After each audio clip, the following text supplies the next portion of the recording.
بسم اللہ الرحمن الرحیم۔ شکوہ و گزارشات کے ساتھ حاضر ہوں۔ خصوص عوام اہل سنت جو ہے، اگر ان کو دیکھے نا تو مجھے تو کہیں پہ بھی بالکل منظم نظر نہیں آتا۔ اس کا ذمہ دار کون ہے؟ یا یہ کم منظم ہوں گے؟ سوچنے والی بات ہے، تھوڑا نہیں پورا سوچنا چاہیے۔ ہمارے جو انویسٹر ہیں، بڑے سارے میں نے احباب کو دیکھا ہے کہ وہ باہر سے آتے ہیں، باہر ملک ہوتے ہیں، یہاں آتے ہیں، آتے ہی محفل کروانی ہے، 2 لاکھ 4 لاکھ روپیہ لگا کے وہ جو روٹین والے نعت خواں ہیں، ڈولکیوں والے اور دوسرے تیسرے، ان کو بلا کے جناب وہ پیسے لگا کے چلے جاتے ہیں۔ وہ سمجھتے ہیں کہ ہم نے بڑا دین کا کام کر لیا۔ اب ان لوگوں کی یہ ذہن سازی کس نے کی ہے؟ یہ ذہن سازی ایسی، حالانکہ اگر آپ نے مساجد اور مدارس کی طرف دیکھیں تو کیا ہے ہمارے پاس؟ ان لوگوں کو کس نے ذہن دینا ہے کہ بھائی نہیں، یہاں پیسے لگاتے ہو، وہ 70 عمرے کے ٹکٹ جناب بانٹے جا رہے ہیں۔ اور دوسری طرف میں خود مدرسے میں پڑھتا رہا ہوں، مجھے پتا ہے مدارس میں کیا حالت ہوتی ہے۔ سارے مدارس میں نہیں لیکن اکثریت میں ایسا ہے۔ کھانے کے لیے کیا ہے؟ چلیں یہ تو اللہ کا شکر ہے کہ یہ اللہ توکل سارے ہوتے ہیں تو ہمیں مسئلہ کوئی نہیں ہوتا۔ مدارس سے پڑھے ہوئے جو طلباء ہیں، نوجوان ہیں، وہ بڑی بڑی پوسٹوں پہ جاتے ہیں، یہ اللہ کی خاص رحمت ہے۔ وہ دال روٹی کھا کے بھی بڑی پوسٹوں پہ چلے جاتے ہیں۔ لیکن یہ جو لاکھوں روپے، 100 عمرے کے ٹکٹ اور اتنے ٹکٹ اور یہ جہیز پیکج یوں دیے جاتے ہیں، اب ذرا یہ تو سوچے نا کہ یہ اتنے پیسے کیسے، مطلب ایک رات میں؟ اور پھر ہماری عوام ہے جناب، ساری رات بیٹھے رہتے ہیں، فجر کا وقت ہوتا ہے جناب جا کے سو جاتے ہیں۔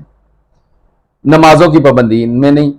وہاں جو صاحب کو بلایا جاتا ہے ان کو بھی ٹائم پھر 2 بجے رات کے دیا جاتا ہے، جب آدھے لوگ سوئے ہوتے ہیں اور آدھے اٹھ کے گھر کو چلے جاتے ہیں۔ مطلب کیا ہم کرتے ہیں؟ ہم اپنے مد مقابل لوگوں کے پروگرام نہیں دیکھتے، ہمارے جو نظریاتی طور پر مخالف لوگ ہیں ان کے پروگرام نہیں دیکھتے، وہ کس طرح کرتے ہیں، کیا کرتے ہیں۔ وہ مجھے پتا ہے جس طرح ہم کرتے ہیں کم از کم ایسے نہیں کرتے۔ خدا کے لیے آپ اہل سنت میں شمار ہوتے ہیں، اب کچھ خیال کریں، ضرور محفلیں کروائیں، ضرور محفلیں کروائیں۔ بھائی محفل ایسے بھی تو ہو سکتی ہے نا کہ ایک اچھا صوم و صلات کا پابند نعت خواں بلائیں، کمرے میں بیٹھیں، چند احباب جو سننے والے ہوں، ذوق والے ہوں، ان کو بلائیں، خوبصورت ماحول میں ایک محفل چھوٹی سی سجائیں، ایک عالم دین کو بلائیں، اسی طرح بیٹھ کر وہ گفتگو کرے۔ جہاں نعت ہمارے مصطفیٰ جان رحمت کی محبت کو بڑھاتی ہے، وہاں ایک عالم دین کا جو خطاب ہوگا آرام سے اس طرح گفتگو میں، تو وہ ہمارے اعمال کو درست کریں گے، عقائد کو درست کریں گے۔ تمام احباب بالخصوص جو باہر سے آتے ہیں، یہاں آ کے لاکھوں روپے لگا دیتے ہیں، آپ ذرا متوجہ ہوں، آپ اپنے پیسے وہاں لگائیں جہاں سے معاشرے کو کوئی نہ کوئی فائدہ پہنچے، پورے معاشرے کو فائدہ پہنچے، تو معاشرتی طور پر لوگوں کے لیے فائدے کا سوچیں۔ اپنی مساجد آباد کریں، اپنے بالخصوص مدارس کو آباد کریں۔ اور آپ کا کیا خیال ہے، آپ مدارس کو پیسے دیں گے تو وہ آپ کو ثواب نہیں ملے گا؟ آپ دیکھیں جہاں اچھا کام دین کا کر رہے ہیں جو لوگ، وہاں جائیں، ان کے مدارس کو چیک کریں، جا کے وہاں پیسے دیں۔ اپنی مساجد اور پھر مساجد کے ائمہ، ان کی خدمت کریں۔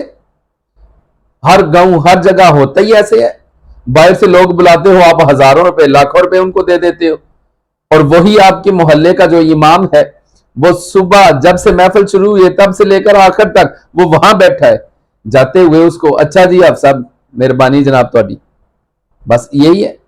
بھائی آپ اس کی خدمت کریں اللہ کے بندو، پھر بھی آپ کو ثواب ملے گا۔ لاکھوں روپیہ مساجد پہ لگانے والوں، ہزاروں اپنے امام اور خطیب کی بھی کریں، ذرا ان کی بھی خدمت کریں۔ جو آپ ان کی خدمت کریں گے اللہ اس کا بھی ثواب آپ کو عطا فرمائے گا۔